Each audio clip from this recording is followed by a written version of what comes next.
Bueno, la falla de este año de Cuba es, el lema de la falla es Pelicuba, ¿vale? La falla representa, tenemos en el centro una tía muy grande, que es el séptimo arte, ¿no? Y luego representado sobre ella diversas figuras que representan temas de películas famosos y grandes éxitos de películas.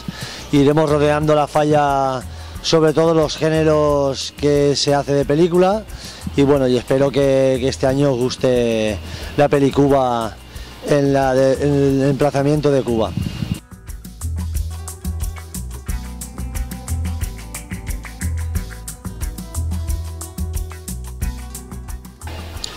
Bueno, mi segundo año en Cuba, con otra ilusión, una ilusión renovada y bueno, después de la experiencia del año pasado que estuvo bien, estuvo un tercer premio, hay que valorarlo.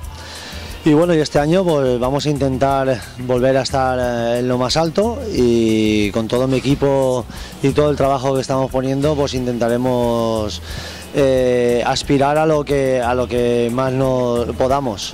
Si es un tercero y admitiremos el premio que sea, pero con mucha ilusión.